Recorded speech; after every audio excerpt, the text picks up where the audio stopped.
Hello friends, ये हमारा Rajasthan GK का चौथा मॉडल पेपर है। इससे पहले हमने 3 मॉडल पेपर अपलोड कर दिए। उनको आपने नहीं देखा तो इसके वीडियो के नीचे डिस्क्रिप्शन में लिंक मिल जाएगा फ्रेंड्स, आप उनको वहाँ से देख सकते हैं। फ्रेंड्स, हमने ये प्रैक्टिस सेट अधीनस्थ बोर्ड द्वारा ले गई पिछले 10 सालों का पेपर का एनालिसिस करके बनाए। तो प्लीज़ आप फ्रेंड्स इसको पूरा देखें, आपकी एग्जाम के लिए ये रामबाण औषधि साबित होगी। तो फ्रेंड्स, बिना स्किप ये पूरी क्लास को एंड तक जरूर देखें।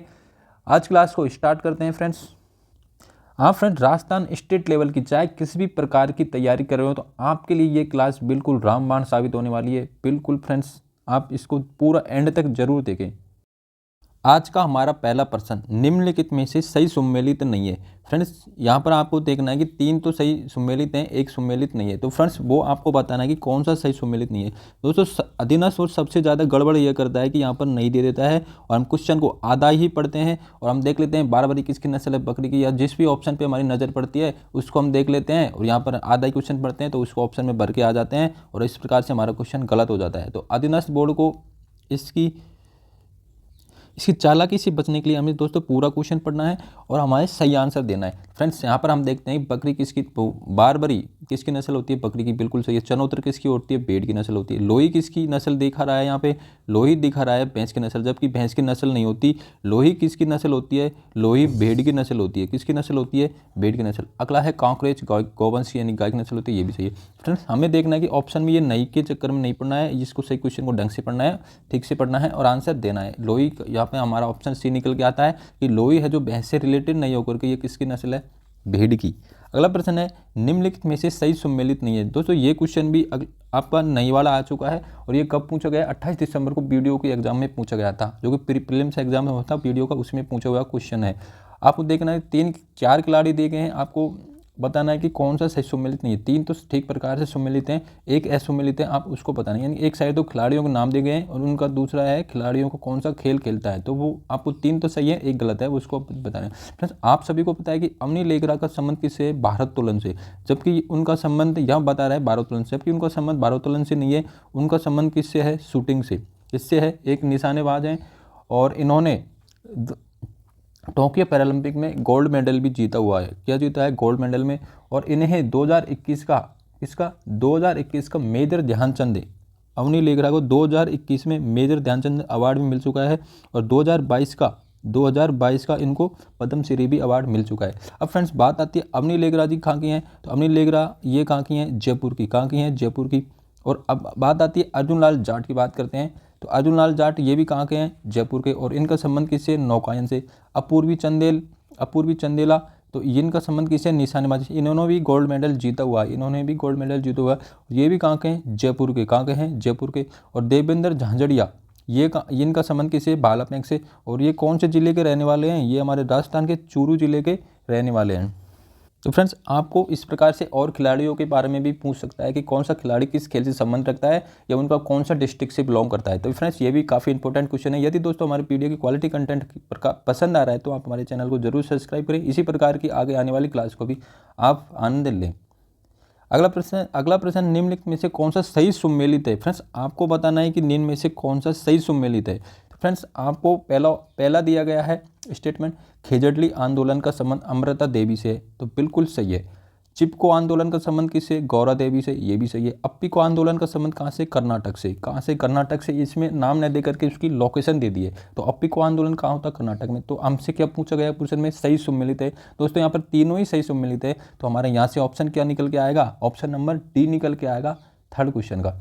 तो फ्रेंड्स, अब देखते हैं खेजड़ली आंदोलन ये कहाँ हुआ था, ये हुआ था जोधपुर में। और कब हुआ था, 1730 में। कब हुआ था, 1730 में। यहाँ पर 363 महिला और पुरुषों ने पेड़ों की रक्षा के खातिर, खेजड़ी पेड़ की रक्षा के खातिर अपने प्राणों का बलिदान दिया था।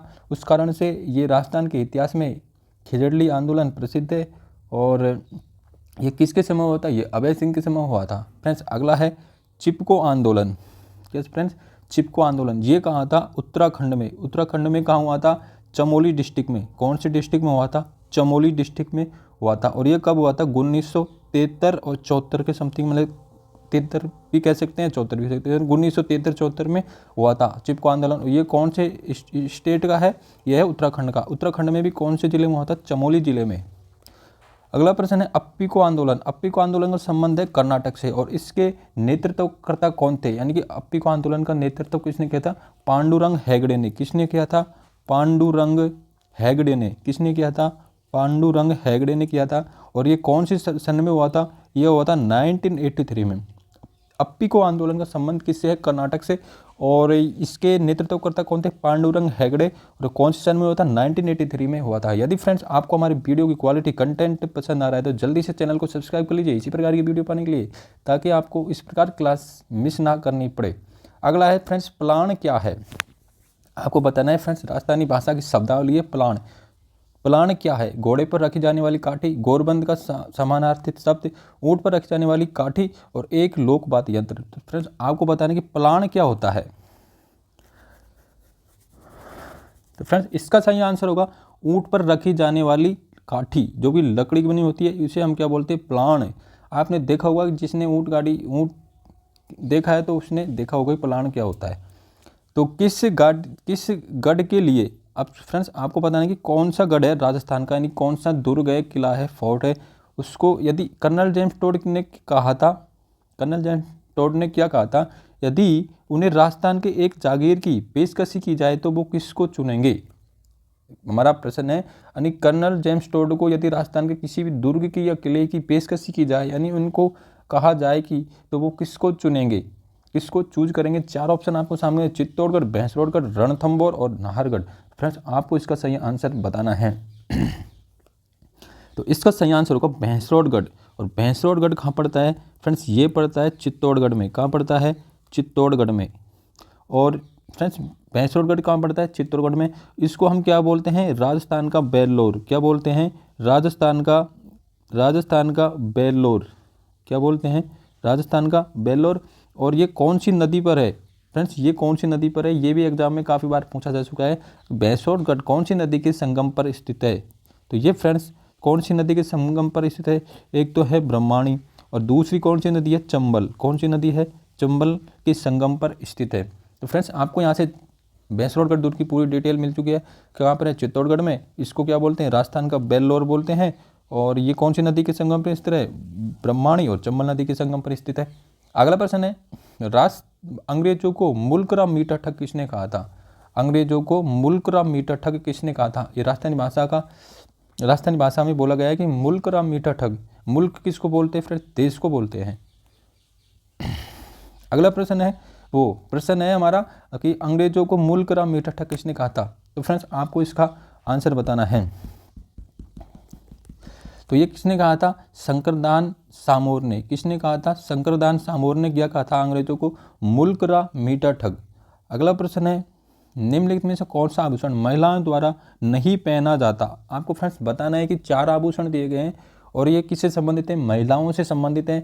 आपको बताना है कि तीन तो महिलाएं अपने शरीर में धारण करती हैं, यानी कि आभूषण को पहनती हैं, और एक है जो कोई नहीं पहनती। तो आपको बताना है कि कौन सा आभूषण है निम्न में से जो आभूषण का प्रकार नहीं है। हाँ, ये भी कह सकते हैं कि वो आभूषण का प्रकार नहीं है। तो फ्रेंड्स ऑप्शन दिए रकड़ी, मेमंद, चूप और मांड। आपको फ्रेंड्स इसके चार ऑप्शन दिए, आपको सही आंसर बताना है। तो रकड़ी कहाँ पर पहनी जाती है महिलाएं? तो रकड़ी महिलाएं सिर पर धारण करती हैं। यानी कि यदि यहाँ पर मेमंद की बात की जाए, मेमंद भी किसका आभूषण होता है? सिर का आभूषण। यदि चूप की बात की जाए तो चूप किसका आभूषण होता है? चूप होता है दांत का आभूषण। और यदि मांड की बात की जाए तो ये मांड आभूषण न होकर के ये जैसलमेर का प्राचीन नाम है। किसका नाम है? जैसलमेर का प्राचीन नाम है। तो मांड। तो हमारे यहाँ से ऑप्शन किया डी सही ऑप्शन निकल के आता है यहाँ से, महिलाओं द्वारा। अगला प्रश्न है, निमाड़ी और रागड़ी बोली किस बोली की उपबोलियां हैं? फ्रेंड्स आपको बताना है कि निमाड़ी और रागड़ी किस बोली की उपबोलियां हैं। ऑप्शन है मेवाती, मालवी, मारवाड़ी और हाड़ौती। आपको बताना है फ्रेंड्स निमाड़ी और रागड़ी किस बोली की उपबोलियां हैं। तो फ्रेंड्स इसका सही आंसर होगा किसकी है? मालवी की। ये तो ऑप्शन ऊपर नीचे लिखती है, तो यहाँ से ऑप्शन क्या सी निकल के आता है, मालवी की उपबोलियां हैं निमाड़ी और रागड़ी। फ्रेंड्स मालवी एक कर्णप्रिय बोली है। क्या है? कर्णप्रिय बोली है। मालवी क्या है? कर्णप्रिय बोली है। और ये किस किस का मिक्स है? ये किस किस बोली का मिक्स है? तो ये फ्रेंड्स दो बोलियों का मिक्स है, एक तो मारवाड़ी का और दूसरी कौन सी है? ढूंढाड़ी। कौन सी है? ढूंढाड़ी ये दोनों बोलियों का मिक्स को हम क्या बोलते हैं, मालवी बोली। और ये किस प्रकार की बोली है, ये कर्णप्रिय बोली है, यानी कि कानों को ये सुनने में अच्छी लगती है, इस प्रकार से हम इसको क्या बोलते हैं, कर्णप्रिय बोली बोलते हैं। और इसके दो उपबोलियाँ भी हैं, वो कौन कौन सी है, निवाड़ी और रागड़ी।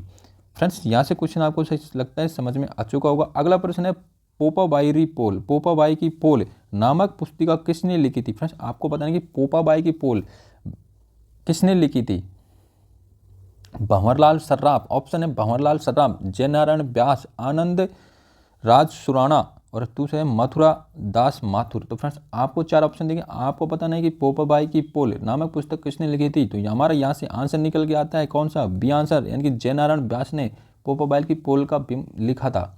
अगला प्रश्न है पूर्वी राजस्थान नहर परियोजना, ERCP, eastern Rajasthan canal project. क्या friends, eastern Rajasthan canal project यानी कि पूर्वी राजस्थान नहर परियोजना के संबंध में आपको बताना है कि 4 स्टेटमेंट दिए गए हैं और आपको बताना है फ्रेंड्स कि कौन सा स्टेटमेंट सही है।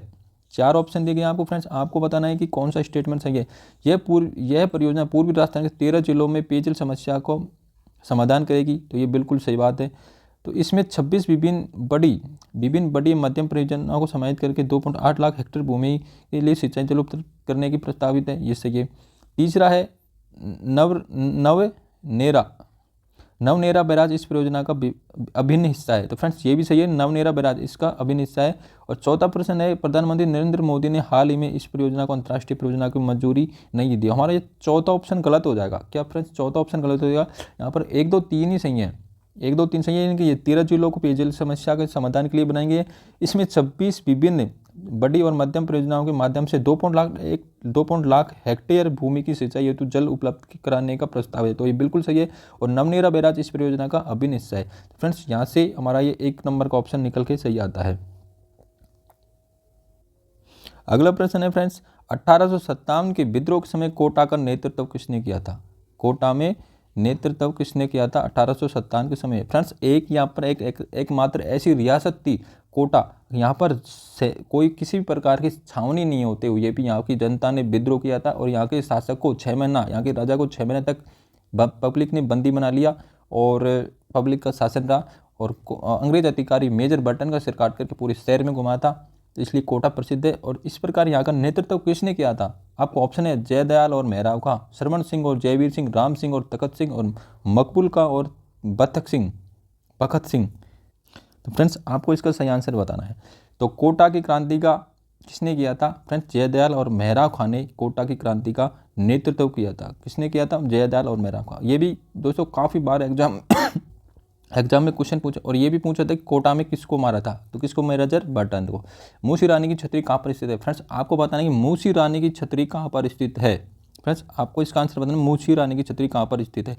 उदयपुर, जैसलमेर, अलवर और जोधपुर। फ्रेंड्स 4 ऑप्शन आपको सामने दिए गए हैं, आपको बताना मूसी रानी की छतरी। तो फ्रेंड्स आप सभी को पता है मूसी रानी की छतरी कहाँ पर है, अलवर में। और ये कितने खंभों की छतरी है, ये 80 खंभों की छतरी है। कितने खंभे हैं इसमें, 80 खंभे हैं। इसका निर्माण की बात की जाए तो, अगर इसके निर्माण की बात की जाए तो किसने किया था, विनय सिंह ने। किसने किया था, इसका निर्माण विनय सिंह ने करवाया था। और यदि फ्रेंड्स आपसे एक क्वेश्चन और पूछा जाता है कि छतरी से रिलेटेड, यानी कि 84 खंभों की राजस्थान की सबसे बिगेस्ट छतरी कहाँ पर है, 84 खंभे हैं, तो वो कहाँ पर है, राजस्थान की बूंदी डिस्ट्रिक्ट में है। किस में है, राजस्थान की बूंदी डिस्ट्रिक्ट में 84 खंभों की छतरी, जो कि सबसे बड़ी छतरी है। और अलवरवाड़ी में कितने खंभे हैं फ्रेंड्स, इसमें 80 खंभे हैं। इसका निर्माण किसने करवाया था, विनय सिंह ने करवाया था। फ्रेंड्स अगला प्रश्न है, किस रम्मत कलाकार ने महात्मा गांधी को स्वतंत्र बावनी पुस्तक भेंट की। आपको पता है फ्रेंड्स कौन सा व्यक्ति था जिसका संबंध किससे था, रम्मत से, यानी कि रम्मत कलाकार है कोई भी। आपको 4 ऑप्शन देंगे, उनमें से बताना है कि रम्मत कौन सा रम्मत कलाकार है, उसने महात्मा गांधी को स्वतंत्र बावनी नामक पुस्तक भेंट की थी। तेज कबीर जैसलमेरी, तुलसीराम, फागू महाराज, सुआ महाराज। फ्रेंड्स आपको इनका सही आंसर बताना है कि किस रम्मत कलाकार ने महात्मा गांधी को स्वतंत्र बावनी पुस्तक भेंट की थी। तो ये की थी, किसने की थी फ्रेंड्स, आपको इसका आंसर बताना है। तो ये की थी तेज कबीर जैसलमेरी ने। किसने की थी, तेज कबीर जैसलमेरी ने। फ्रेंड्स यहाँ पर क्वेश्चन में रम्मत की बात की गई है, किसकी बात की गई है, रम्मत की। तो फ्रेंड्स रम्मत क्या है, तो फ्रेंड्स रम्मत राजस्थान का लोक नाट्य है। क्या है, रम्मत राजस्थान का लोक नाट्य है, जिसका उद्भव कहाँ हुआ था। तो उद्भव की बात की जाए तो उद्भव कहाँ हुआ था, जैसलमेर में। कहाँ पर हुआ था, जैसलमेर में। और यदि इसकी बात की जाए तो रम्मत कहाँ की प्रसिद्ध है, रम्मत कहाँ की प्रसिद्ध है, तो रम्मत भाई साहब बीकानेर की प्रसिद्ध है। कहाँ की प्रसिद्ध है, बीकानेर की प्रसिद्ध है। और बीकानेर में इसे क्या कहा जाता है, रम्मत को क्या कहा जाता है, तो रम्मत को पाटा संस्कृति कहा जाता है। क्या कहा जाता है, पाटा संस्कृति। फ्रेंड्स रम्मत से लेकर और भी क्वेश्चन पूछे जाते हैं। रम्मत कहाँ की प्रसिद्ध है, बीकानेर की, और उसे क्या बोला जाता है, पाटा संस्कृति। और फ्रेंड्स आपसे पूछेगा रम्मत का उद्भव कहाँ होता, तो रम्मत का उद्भव होता है जैसलमेर में। फ्रेंड्स इसी प्रकार एक और आता है चार बैंत। क्या आता है फ्रेंड्स, चार बैंत आता है। उसका संबंध कौन से जिले से है, तो उसका संबंध है टोंक जिले से। फ्रेंड्स ये भी एग्जाम में काफ़ी बार क्वेश्चन पूछा जा चुका है कि रम्मत कहाँ का, वो चार बैंत किस जिले से, किस जिले का है, किस जिले से संबंध रखता है, तो ये कहाँ से रखता है, टोंक से संबंध रखता है। अगला क्वेश्चन है फ्रेंड्स, तेरे ताली नृत्य में कौन सा है, तेरे ताली नृत्य में किस लोक देवता का यशोगान किया जाता है। फ्रेंड्स आपको पता है राजस्थान में काफ़ी सारे लोक देवता हैं, उनमें से बताने कि तेरे ताली नृत्य का संबंध कौन से लोक देवता से है, देव नारायण जी, तेजा जी, रामदेव जी और बाबू जी। फ्रेंड्स आपको इसका सही आंसर बताना है। तो इसका संबंध किससे है, तेरे ताली नृत्य का कौन से किससे संबंध है, रामदेव जी से। रामदेव जी ने एक कामड़िया पंथ चलाया है ना। तो फ्रेंड्स कामड़िया पंथ की बहुएं ही बैठकर नृत्य करती हैं, यानी कि तेरे ताली नृत्य का संबंध किससे, कामड़िया पंथ से।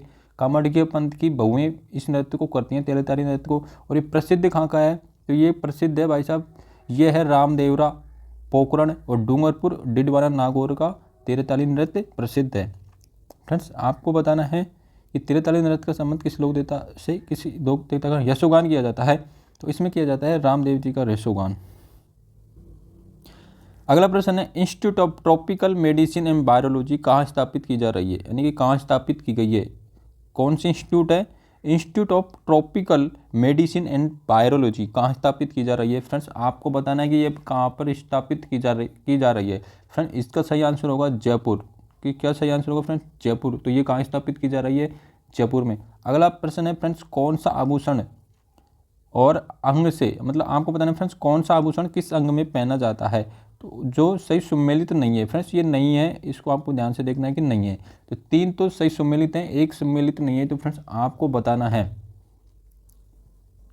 ऑप्शन है मूंदरी, कहीं मंदरी, अंगुली, नेवरी, पैर, टड्डा, बाजू, और चौथा ऑप्शन है चूप कमर। तो फ्रेंड आप सभी को पता है कि चूप को संबंध कमर से न होकर के चूप किसका संबंध किससे है, दांत से। किससे है फ्रेंड्स, दांत से।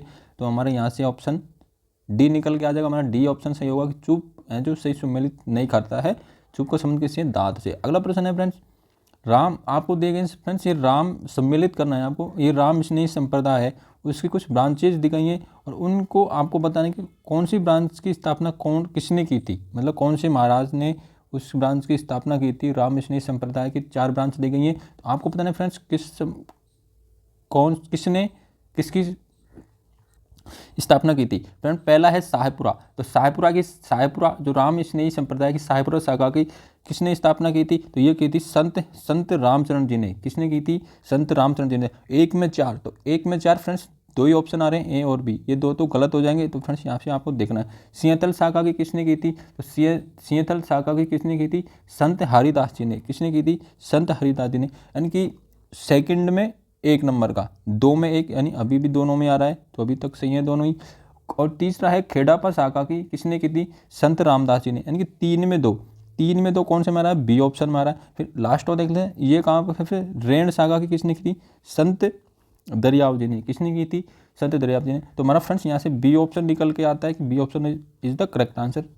अगला प्रश्न है, बीकानेर, जैसलमेर और चूरू राजस्थान के किस कृषि जलवायु खंड में आते हैं, यानी कि किस जलवायु क्षेत्र में आते हैं। कौन से जिले हैं, बीकानेर, जैसलमेर और चूरू। राजस्थान को आपको बताना है कि कौन से जलवायु खंड में आते हैं।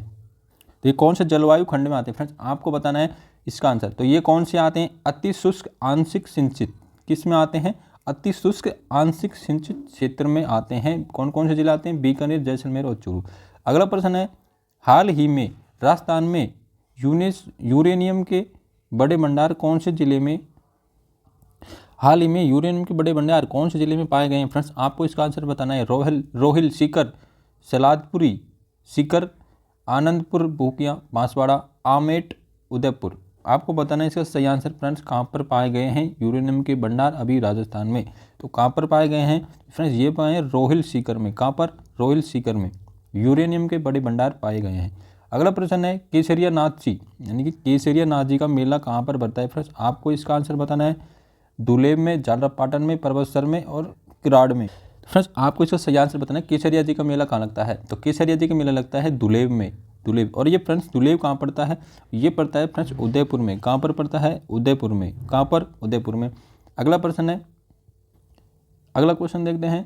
निम्नलिखित में से सुमेलित यानी कि मंदिर और स्थान, यानी कि फ्रेंड्स आपको एक साइड तो मंदिर दिया गया है, दूसरी साइड दिया गया है स्थान। आपको बताना है कि कौन सा सही सुमेलित नहीं है। फ्रेंड्स आपको बताना कि सही सुमेलित नहीं है। पहला ऑप्शन है फ्रेंड्स सिरे मंदिर। सिरे मंदिर का संबंध किससे? जालोर से। तो ये हमारा सही आंसर, ये तो सही है, यानी कि ये तो मेल खाता है, तो ये सही है। दूसरे देखते हैं सुधा माता मंदिर। ये सुधा माता मंदिर कहाँ है? ये कहाँ है? जालोर में। और पहला रोपवे कहाँ पर लगा था? यहीं पे सुधा माता मंदिर जालोर में। तीसरा है विभीषण जी का मंदिर, ये भी कैथून कोटा में है। तो ये हमारे तीन तो सही हैं। हमें क्या बताना है कि जो मेल नहीं खाता है, ये सबसे तीन से अलग है। तो त्रिपुरा सुंदरी का माता, इसमें क्या दिया गया है? इसमें दिया है तिलवाड़ा बाड़मेर। जबकि यहाँ पर तिलवाड़ा बाड़मेर में न होकर के ये कहाँ पर है? तलवाड़ा, ये है तलवाड़ा बांसवाड़ा में। कहाँ पर है? तलवाड़ा बांसवाड़ा में। कहाँ पर है फ्रेंड?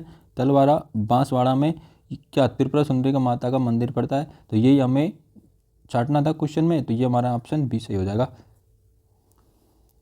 अगला प्रश्न है मानगढ़ नरसंहार कब हुआ था? फ्रेंड्स आपको बताना कि मानगढ़ हत्याकांड जो अंग्रेजों ने गोलियां चलाई थी करीबन 1500 के आसपास भील मारे गए थे। तो ये कौन से ज़िले में पड़ता है और कौन सी तारीख को ये घटना हुई थी? फ्रेंड्स आपको इसका आंसर बताना है।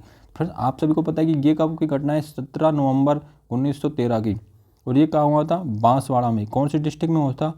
बांसवाड़ा डिस्ट्रिक्ट की घटना है। कहाँ की घटना है फ्रेंड्स? बांसवाड़ा डिस्ट्रिक्ट की। आपको बताया 13 अप्रैल को, 13 अप्रैल 1919 को भी क्या होता? जलियांवाला हत्याकांड हुआ था। उससे 6 साल पहले की घटना है। ऐसी घटना हमारी कहाँ पर हो चुकी थी? राजस्थान में हो चुकी थी। और कौन सी डिस्ट्रिक्ट में हो चुकी थी? बांसवाड़ा डिस्ट्रिक्ट में।